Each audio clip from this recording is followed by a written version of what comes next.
You've probably never heard of Charlie Gard. He's a terminally ill 10-month-old baby who has now been sentenced to death by the European Court on Human Rights, an Orwellian organization if ever there has been one, which determined that while his parents wanted to take him to the United States for a long-shot, potentially life-saving treatment, they couldn't. Instead, the court ruled, the Great Ormond Street Hospital for Children would withdraw all life support, killing Charlie. What was the court's justification? Charlie had to, quote-unquote, die with dignity. You see, Charlie suffers from a mitochondrial disease that destroys the muscles in the brain. There was no available treatment in the United Kingdom, and so Charlie's parents, Chris Gard and Connie Yates, raised $1.6 million to fly him to the U.S. for an experimental treatment. But the hospital argued that the treatment wouldn't help Charlie and would prolong his suffering, and that they knew better than the parents who had to suffer through his illness and care for him every single day. Thus, the hospital argued that it would be in Charlie's best interest to die. UK courts agreed. The Guards then appealed to the EU, and now the court has ruled against them, with the ECHR, that's the European Commission on Human Rights, stating, quote, Charlie would suffer significant harm if his present suffering was prolonged without any realistic prospect of improvement, and the experimental therapy would be of no effective benefit. The hospital issued its own perverse statement. They said, quote, our thoughts are with Charlie's parents on receipt of the news that we now know will be very distressing for them. Today's decision by the European Court of Human Rights marks the end of what has been a very difficult process, and our priority is to provide every possible support to Charlie's parents as we prepare for the next steps. Despite the hospital's statement that it would not immediately change his standard of care, his parents now report that the hospital will withdraw life support tomorrow. His parents announced, quote, we begged them to give us the weekend. Friends and family wanted to come and see Charlie for the last time, but now there isn't even time for that. Doctors said they would not rush to turn off his ventilator, but we are being rushed. Not only are we not allowed to take our son to an expert hospital to save his life, we also can't choose how or when our son dies. There are several levels to the perversity here. First, for all the talk of the evils of the American system of healthcare, at least we promote freedom of choice and give as many options to people for their care as they can afford. As the doctor who offered experimental treatment said in court, if Charlie had been ill at any institution in the United States, they would immediately have begun the treatment. But in the UK, a socialized medicine country where individual needs come second to the preservation of the system, there is less concern with parental rights. In the US, we are so interested in the freedom to obtain care that we insist on releasing a legally brain-dead girl to her mother so long as her mother wishes to keep her hooked up to a ventilator. In the UK, they are insistent on withdrawing the opportunity for life-saving care because it is better to kill the child than keep it alive. While this case became a court proceeding, every single day, the National Health Service, the NHS, makes decisions about how to ration care. Bernie Sanders tweets about how nobody should be denied care because they can't afford it, but that's what happens all the time under socialized medicine. The difference being, it's not about you not being able to afford it, it's about the government not being able to afford it. And you do not even have the capacity to raise the money to fund the care yourself. Second, a government-run system breeds a shift in control. In the U.S., the case of Charlie Gard is a major scandal. In the EU, it's apparently no big deal. That's because we in the United States like to think that we control our lives and that as parents, our priorities matter than those of random doctors who don't raise our kids. But once you give up control of your life and death decisions to an impersonal government, it is nearly impossible to take back that control. This case could have been easy. The hospital could have released the child back to the parents. The hospital didn't do it because it believed that it had the final say. And why shouldn't it? It always has the final say under the NHS system.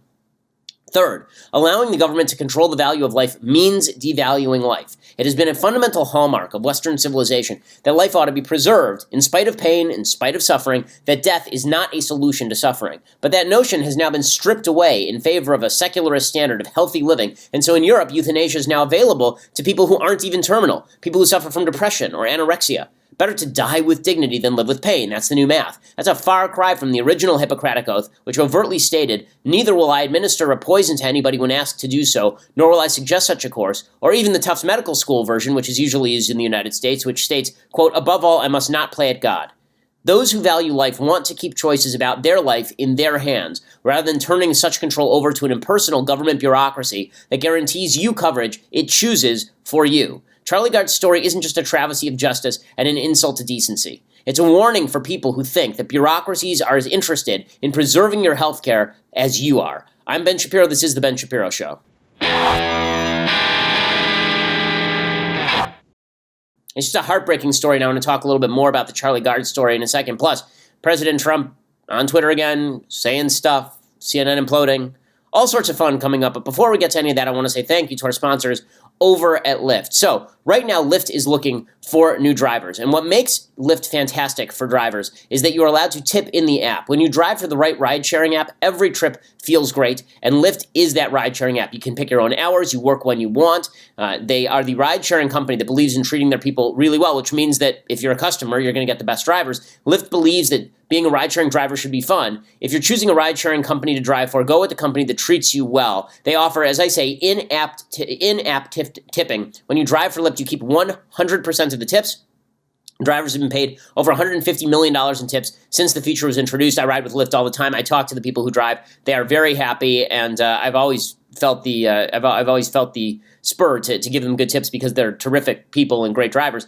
Lyft has even taken the guesswork out of pickups. Right now, they have an AMP device that uses color coding to help passengers find their drivers. You can earn hundreds of dollars a week if you're a driver over at Lyft, plus tips. If you want to make more money, you drive more. It's that simple. It's a simple formula, which is why 9 out of 10 Lyft rides get a perfect 5-star rating because the drivers are happy. Right now, if you want to become a Lyft driver, go to Lyft.com, Lyft.com/Shapiro today. That's Lyft.com/Shapiro, and you get a $500 new driver bonus right out of the gate. That's Lyft.com/Shapiro. Lyft.com/Shapiro. Limited time only. Terms apply. Again, Lyft, great ride-sharing app. We use it all the time in the Shapiro household. Lyft.com/Shapiro. Okay, well, yeah, the life issue is near and dear to my heart, as you know, if you've watched the program at all or seen any of my videos on YouTube. I'm actually in Wisconsin right now broadcasting from the road because I was the keynote speaker at the National Right to Life Convention. And there is a sickness that has taken hold on the left that suggests that life is not valuable unless it is up to your standard of what constitutes health and happiness, right? So the idea here is that quality of life matters more than life itself, which is just asinine, because the fact is quality of life changes over time.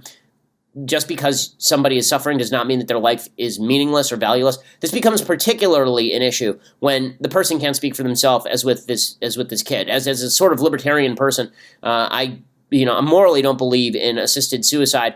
But as a libertarian, I sort of understand the position, at least, the notion that if you are terminally ill and you're going to die anyway, that you may want to pull the plug. It's not something I agree with morally, and I don't think that the government should be involved in sponsoring it. But I certainly don't agree with the idea here, which is that if this baby was not going to have quality of life that you like, and you, I mean the court, if you don't like that quality of life, but the parents want to preserve the life, I don't see how you are able to trump their capacity to attempt to save their own child. It's just plain evil. And you can hear the suffering of the parents. Here's what the parents had to say just a couple of months ago about the government attempting to stop them from bringing. This is not even a matter of them asking the NHS to cover the cost. They're saying, we'll cover the cost ourselves. Just give us back our kids so we can leave. And the NHS basically said, no. Here's the parents of this poor child. What happens now? Well, we're going to try and appeal the decision. Just waiting to find out where we can. Mm-hmm. Is there a time scale that you have to adhere to 2 weeks to make today. that appeal? Yeah, it was 3 weeks, but it's now kind of a week's passed and it's 2 weeks today. That must be very difficult, Chris, to get your head around doing anything like that when you must be feeling so devastated about what happened at the end of that court I still case. haven't got my head around it. It was a week ago and I'm still, I can't sleep, I can't eat. I still can't get my head around why we're not allowed to take our boy for treatment that he so desperately needs. And just to be clear, Chris, you've raised money, you have funds, you could pay for the transportation to the United States, yeah? And you're prepared to do that. Yeah. The reason that the judges decided that should not be the case is that the medical opinion is that this would be too stressful and too painful for your son. Is that right? But that's what they're saying. We totally disagree with that. He's probably the most kind of stable baby in there. Mm-hmm. He's not in pain, he's not suffering, because if he was suffering and he was in pain, we wouldn't sit by his bed and watch him suffer. So the harshness of all of this is partly that you're not asking for anyone else to pay for this, right? So you're just being denied the physical transportation. Yeah. Okay, this is what is truly incredible about all of this, and this is why, again, there is a basic rift when it comes to the quote-unquote right to health care. People on the right say you have the right to obtain health care for which you are willing to pay, and that gives you the ability to make choices about your own health care. The left says you have the right to obtain health care regardless of ability to pay, but then says, okay, well, the people who are actually going to pay for you get to make the decisions. The bottom line is, in life, whoever controls the dollars makes the call. Okay, when it comes to your own health care, if you control the dollars, you make the call. And if the government controls the dollars, the government makes the call. And so in this particular case, there have been situations like this in the United States, like Terry Schiavo, but even that was a little bit different because Schiavo was an adult and they were trying to figure out what her wishes would have been as an adult. In the United States, it was not a matter of willingness to pay or the people who obviously have control over the situation, the parents, making a case. What the guards are going through may be specific to their child, but socialized medicine is all about somebody else making a decision for you, how long you ought to wait in line for a surgery, what sort of treatment you ought to get, what sort of treatment is best for you. In the United States, we don't do that. So when people say you spend a lot of money, yeah, we spend a lot of money because we choose to spend a lot of that money, and that's okay. We do a big ideas section at the end of the show now, and at the end of the show today, I'm going to talk about supply and demand in healthcare because I think people need to understand how this works. But we'll get to that in a little bit. But before we do that, the other big news of the day, because everything is stupid, is President Trump decides that it is imperative that he go off on Mika Brzezinski and Joe Scarborough. So, as I mentioned yesterday, the only people who benefit from the media fight with Trump are the media and Trump. That's the American people don't benefit from this in any way. And because there's such a reactionary feeling on both sides, because Trump supporters are not, well, at least a lot of Trump supporters are not even interested in forwarding his policy goals. They're more interested in him slapping the left. Whatever he does that slaps the left is seen as an ultimate good, even if it's actually counterproductive to pushing his agenda. And on the left, they're the same exact thing. They're so interested in seeing the media slap Trump that it doesn't matter if it undermines their own credibility. At least they're slapping Trump, and Trump is mean and bad. So Mika Brzezinski was on with Joe Scarborough this morning, and she said something about Trump's tiny hands. She made some crack about Trump's tiny hands. Now, he's the most powerful man on planet Earth. He's one of the richest men on planet Earth. You would think that President Trump could handle, somebody being mildly insulting or very insulting. I mean, this is part of the job. It's part of the gig. But President Trump then took to Twitter and he tweeted out, quote, and this is a direct quote from his Twitter. This is the President of the United States, not Donald Trump candidate, not Donald Trump reality star, the most powerful man on planet Earth, and a job that used to, we on the right used to say, why isn't Barack Obama wearing his jacket in the Oval Office? Why is he putting his shoes on the desk in the Oval Office? Okay, this is the guy in the Oval Office now, quote, I heard poorly rated Morning Joe speaks badly of me. Don't watch anymore. Then, how come low IQ crazy Mika, along with Psycho Joe, came to Mar-a-Lago 3 nights in a row around New Year's Eve and insisted on joining me? She was bleeding badly from a facelift. I said no. Okay, first of all, terrible story, dude. I mean, that's a really crappy story. But so there are a bunch of people on the right who find this just absolutely hysterically funny because it's funny anytime anybody on the left gets slapped, even if this is just the Three Stooges and it's Larry, Curly, and Moe pulling each other's hair and poking each other in the eyes. This isn't my favorite Trump insult. Trump has had insults that I think are much better than this. He has a very short thesaurus of insults: low IQ, crazy, psycho, low energy, short, he has a kind of this, it's like 11 insults and he just rotates them. But in any case, people were going after Trump and they're very upset with Trump because Trump was talking about her bleeding from her facelift, which is utterly irrelevant to any of this stuff. And now to be fair, as I say, it is true that it is true that the media have been targeting Trump. It is true that Mika Brzezinski was going after President Trump on his appearance, on his hands. And so it's not totally unfair for him to strike back, except for the fact that she's a news commentator and he's the president of the United States.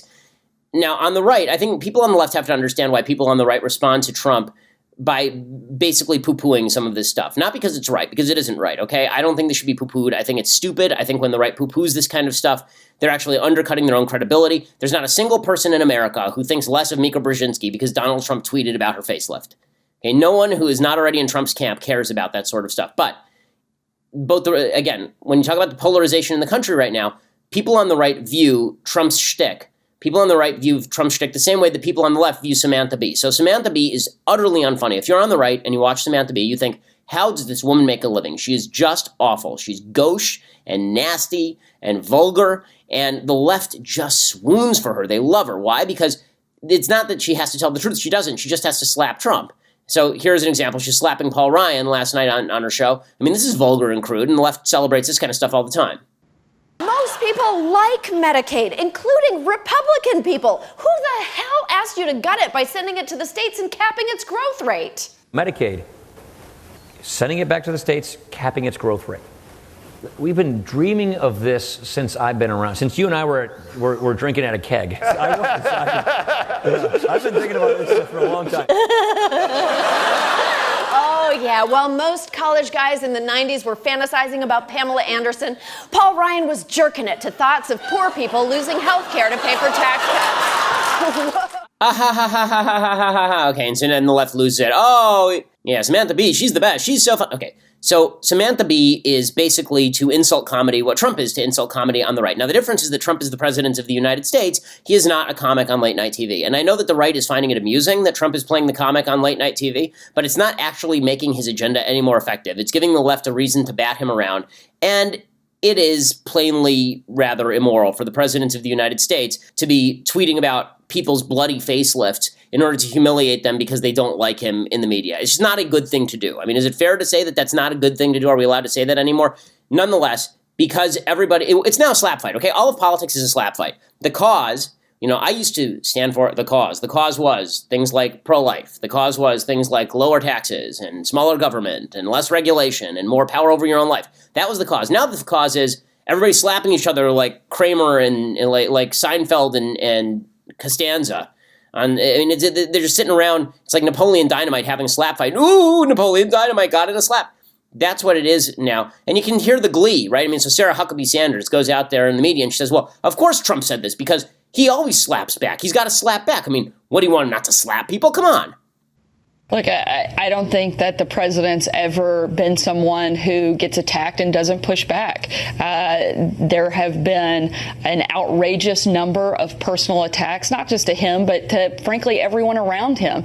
People on that show have personally attacked me many times. This is a president who fights fire with fire and certainly will not be allowed to be bullied by liberal media and the liberal elites within the media or Hollywood or anywhere else. I get it, but... Okay, this is the routine. But he fights. But he fights, MAGA.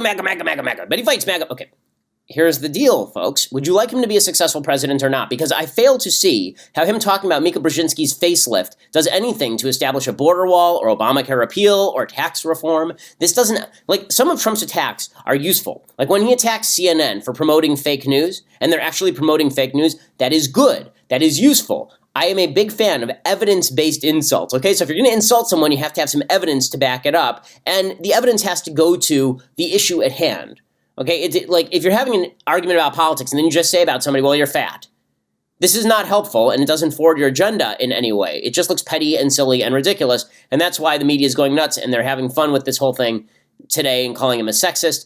The right is saying, yeah, Trump was mean to Brzezinski. Who the hell cares about Mika Brzezinski except for Donald Trump? Nobody watches that show. Nobody, realistically speaking, watches that much cable news. Okay, the highest ranked cable news shows get like 2 million viewers a night. Okay, there are 330 million people in the country. And yet, and we're supposed to think that this is the form of winning, is slapping Mika Brzezinski over her facelift. I mean, like, really? It's just a waste of time. Now, again, on the left side of the aisle, they're trying to use this to give themselves the moral high ground, and they don't deserve the moral high ground because they're slapping Trump every chance they get in exactly the same way. They're just going out and using the stupidest possible reasons to slap Trump and making things up. I mean, this is amazing. So CNN did an entire segment a couple of nights ago talking about refugee children from Syria and having Elmo explain it. Right? I mean, yes, no, there's no media bias, Virginia. Elmo just regularly appears on CNN to explain the issues of the day. Here's tape of that. Elmo, can I just start by asking you, because I know you went to visit a refugee camp in Jordan, right? Yes. Back in February? Yes. What was it like? It was really wonderful. Oh, Elmo and Miss Sherry went to Jordan together. We did. And it was really wonderful because Elmo got to meet a lot of new friends. A lot of new friends? And did you find that the Syrian little girls and little boys were a lot like your friends here in America? Yeah, they really were. It was very interesting because they like to play and learn, just like Elmo and all of his friends at Sesame Street. And they loved Elmo. They loved meeting Elmo. Oh, my God. And then you wonder why we think there's media bias? So CNN is trying to restore its credibility. Here is a headline that CNN ran yesterday. Okay, there's an actual headline that they ran yesterday. Obama's genes game gets stronger. Yes, really. That's a headline that they wrote. So while they're busy doing all of this useless crap and then proclaiming themselves the most important people on earth for checking the president of the United States, and then Trump slaps them back with crap about facelifts, all of this is stupid. All of this is distraction. Now, the right there's some people on the right who are using this as an excuse to kill CNN, right? So Sean Hannity is leading the charge on this. He says, it's time to put CNN underground. We're going to kill CNN finally. Well, we're going to kill the beast. Here we go. But first, let me explain how one of the biggest anti-Trump networks has lost all their credibility and can no longer be trusted by you, the American people. Now, at this point, we should put CNN 6 feet, you see right there, underground for repeatedly spreading lies, propaganda, black helicopter, tinfoil hat conspiracy theories, and for viciously trying to take down this president. Now, let's just look at some of the network's many controversies and scandals. Okay, now, it's true. I've talked as much as Sean has about CNN's bias. CNN is wildly biased to the left. When Sean does this routine where he acts as though CNN only became biased in the last 5 minutes, so only now have they destroyed their credibility. They've been destroying their credibility for years. Again, you can find tape of me on YouTube saying that they were basically a propaganda outlet for Hamas during the Gaza war 3 years ago. So this is nothing new. I mean, this has been happening my entire adult life at the very least. But there's a sort of opportunism where Sean is saying, okay, let's use this opportunity to put CNN underground, and we'll just throw away whatever news they report at the same time. Again, is any of this designed toward getting at the truth, or is this more designed at partisan bickering and let's take out our political opposition? That matters because if it's designed to get at the truth, then it's worthwhile. You know, debunking media bias is useful if you're attempting to get at the truth. Debunking media, because the entire media outlet, because you hate them and want them to lose, that's a slightly different thing. Well, I want to talk a little bit more about that, and I want to talk about the media's insane response to all of this. But first, I want to say thank you to our friends over at Birch Gold. So, you should definitely have part of your portfolio in precious metals. There is risk of inflation, there is risk of disaster, natural disaster that affects monetary supply, there's risk of economic collapse, there's risk of stock market. You should always have part of your assets in something solid like precious metals. And that's where my friends at Birch Gold Group come in. They have a long-standing track record of continued success, thousands of satisfied clients, countless 5-star reviews, an A+ rating with the Better Business Bureau. Right now, gold has been doing really well in the market. Actually, I think it's been rising for 5 or 6 months now. If you contact Birch Gold Group right now to request a free information kit on physical precious metals, they will send you a 16-page kit on how gold and silver can protect your savings and how you can legally move your IRA or 401k out of stocks and bonds into a precious metals IRA. To get that kit, go to birchgold.com/Ben. That is birchgold.com/Ben. Ask all your questions, get all your answers, and then when you're ready to invest in precious metals, talk to my friends over at Birch Gold. Again, that's birchgold.com/Ben. Use the /Ben so that they know that we sent you. Okay, so the media have responded to, CNN has responded to Trump being anti-media and to Hannity being anti-media by doing what they do best, playing the victim. So one of the most irritating facts about the way that Trump and the media play off each other is the media claim they're the victim, so we're justified in slapping Trump. And then Trump and Sarah Huckabee Sanders say Trump is the victim, and so they're justified in slapping Mika across her face-lifted head or whatever. So Brian Stelter yesterday on CNN, he said that anti-journalist rhetoric is on the rise and people are going to die. I told you a week and a half ago, 2 weeks ago, okay, when there was that shooting in Virginia by a Bernie Sanders supporting loon bag who hated Donald Trump, I said, be very careful that you don't start labeling all rhetoric you don't like potentially violence provoking, because the left will use that logic. Maybe they will anyway, but you can at least argue honestly against it if you don't use it yourself. Don't use the logic that rhetoric causes violence unless there's an open call for violence, because otherwise you are just basically trying to rule out all rhetoric.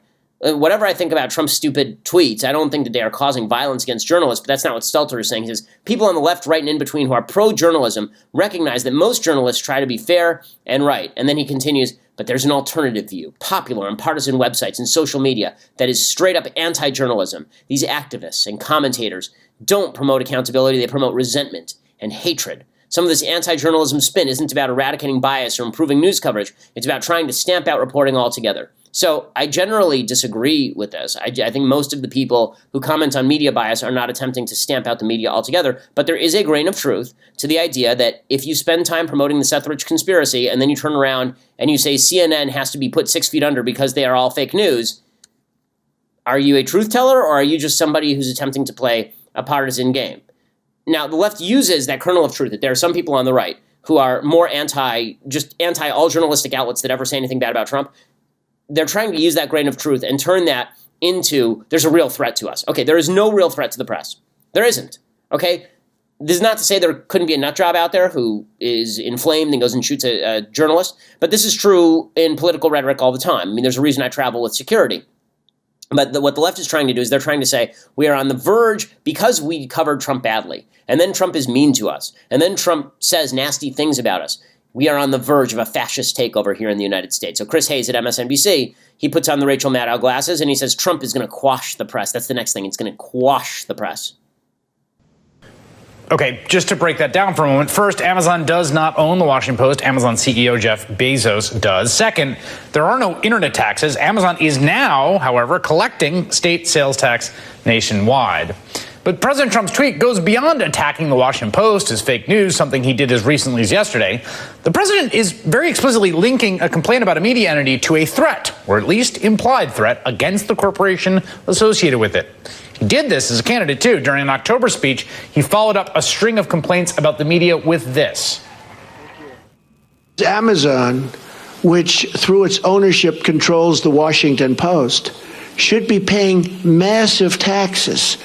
Okay, so we talked about this yesterday, and we talked about how silly this was, but Trump is not actually quashing the press. There has been no active move by President Trump to do anything remotely resembling quashing the press.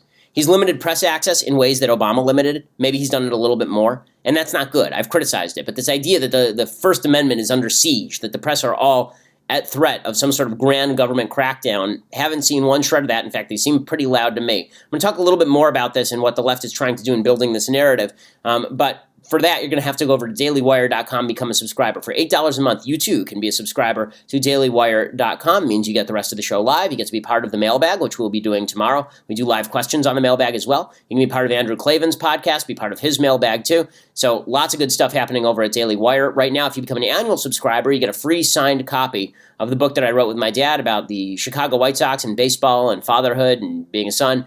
It's a really fun, it's called Say It So, free signed copy when you become an annual subscriber. Also, become annual right now and lock in that rate, because once we hit July 10th, the rates are about to go up, not on people who are already subscribed, but on new subscribers. So if you're thinking about subscribing and you think maybe you'll do it in 3 weeks, do it now, lock in your lower rate, and get the benefit. Or if you just want to listen later, go over to iTunes or SoundCloud, subscribe, leave us a review. We always appreciate it. We are the largest conservative podcast in the nation.